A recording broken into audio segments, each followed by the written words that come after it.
ಹೇಳುವ ಮೂಲಕ ಮತ್ತೊಂದು ಸರಿ ಏನಾದ್ರು ಲಾಕ್ಡೌನ್ ಬರುವಂತ ಸೂಚನೆ ಏನು ಸರ್? ನೋಡ್ರಿ, ಈಗಾಗಲೇ ಸರ್ಕಾರದಲ್ಲಿರೋಂಥವರು ಸಂಬಂಧಿಸಿದವರು ಅನೇಕ ಬಾರಿ ಸ್ಪಷ್ಟಪಡಿಸಿದ್ದಾರೆ.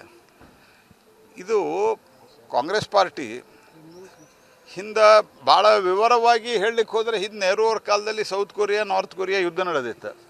ಸೌತ್ ಕೊರಿಯಾಗೆ ನಾರ್ತ್ ಕೊರಿಯಾಕ್ಕೆ ಅವಾಗೇನು ಸಂಬಂಧನೇ ಇಲ್ಲ ನೆಹರು ಅವ್ರು ಇದ್ದಾಗ.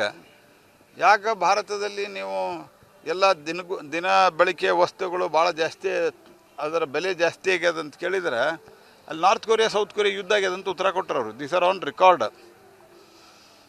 ಹಿಂದೆ ಗೋಲ್ಡ್ ಖರೀದಿ ಮಾಡಿಬಿಡ್ರಿ ನಾವು ಮೊದಲೇ ಸರ್ತಿ ಹೇಳಿವ, ಇಂದಿರಾ ಗಾಂಧಿ ಹೇಳಿಲ್ಲ. ಹಿಂದೆ 2013ರಾಗ ಏನು ಕ್ರೈಸಿಸ್ ಇತ್ತು ರೀ? 2013ರಾಗ ಏನು ಕ್ರೈಸಿಸ್ ಇತ್ತು? ಯಾಕೆ ಚಿದಂಬರಂ ಹೇಳಿದ್ರೆ ಜಗತ್ತಿನಾಗ ಎಲ್ಲೂ ಯುದ್ಧ ಇರಲಿಲ್ಲ, ಏನೂ ತೊಂದರೆ ಇರಲಿಲ್ಲ, ಹಾರ್ಮೋಜ್ ಜಲಸಂಧಿ ಓಪನ್ ಇತ್ತು. ಈಗ ನಾವು ಹೇಳಿರೋದು ಏನಂತಂದ್ರೆ, ನಾವು ಭಾಳ ದೊಡ್ಡ ಪ್ರಮಾಣದಲ್ಲಿ ನಮ್ಮ ಕಡೆ ತೈಲ ಸಂಗ್ರಹ ಇದೆ ಮತ್ತು ಬೇರೆ ದೇಶಗಳಿಂದ ತರಲಿಕ್ಕೂ ನಾವು ವ್ಯವಸ್ಥೆ ಮಾಡಿದ್ದೇವೆ. ಇಡೀ ಜಗತ್ತಿನಲ್ಲಿಯೇ LPG ಏನಿದೆ ಅದು ಕೆಲವೇ ದೇಶಗಳಲ್ಲಿದೆ, ಅಲ್ಲೆಲ್ಲ ಯುದ್ಧನೂ ಆಗ್ಯದ. ಆ ಹಿನ್ನೆಲೆ ಒಳಗೆ ಸ್ವಲ್ಪ ಮಿತವ್ಯಯವನ್ನು ಮಾಡಬೇಕು ಅನ್ನುವಂಥದ್ದು ಒಂದು.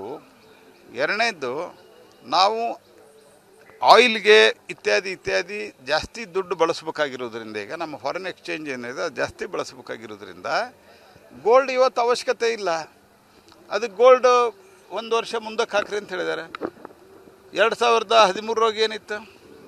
ಮತ್ತು ಇಡೀ ಜಗತ್ತಿನಾಗ ಎಲ್ಲೆಲ್ಲಿ ಎಷ್ಟೆಷ್ಟು ಪೆಟ್ರೋಲ್ ಡೀಸೆಲ್ ಜಾಸ್ತಿ ಆಗ್ಯದಂತ ನಿಮ್ಗೆ ಕಾಂಗ್ರೆಸ್ ಪಾರ್ಟಿಯವ್ರಿಗೆ ಗೊತ್ತದ. ಯಾಕಂದ್ರೆ ಇದ್ದಿದ್ರಾಗೆ ಕೆಲವು ಬುದ್ಧಿವಂತರು ಇದ್ದಾರೆ, ಅಲ್ಲೇ ಕೆಲವು ಅತಿ ಬುದ್ಧಿವಂತರು ಇದ್ದಾರೆ. ನಮ್ಮ ರಮೇಶ್ ಅಂತವರು, ರಾಹುಲ್ ಗಾಂಧಿ ಅಂತವರು, ಜಯರಾಮ್ ರಮೇಶ್ ಇದ್ದಾರಲ್ಲ. ಈಗ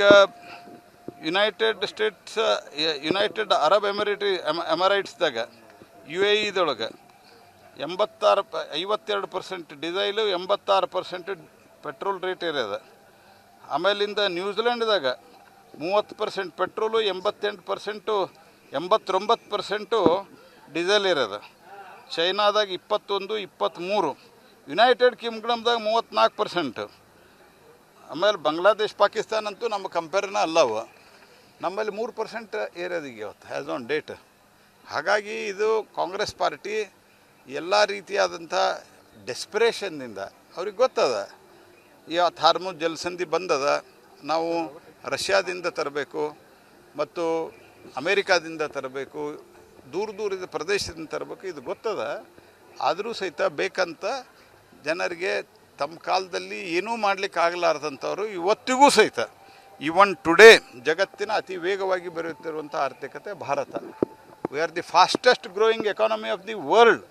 ಅದಿದ್ದರೂ ಸಹಿತ ಈ ರೀತಿ ಮಾತನಾಡ್ತಾ ಇರೋದು ಕಾಂಗ್ರೆಸ್ ಪಾರ್ಟಿಯ ಬೌದ್ಧಿಕ ದಿವಾಳಿತನ ಮತ್ತು ದೇಶದ ಹಿತಕ್ಕಿಂತ ತಮ್ಮ ರಾಜಕೀಯ ಹಿತಾಸಕ್ತಿಯೇ ಜಾಸ್ತಿ ಅನ್ನೋದು ಸ್ಪಷ್ಟಪಡಿಸ್ತದೆ.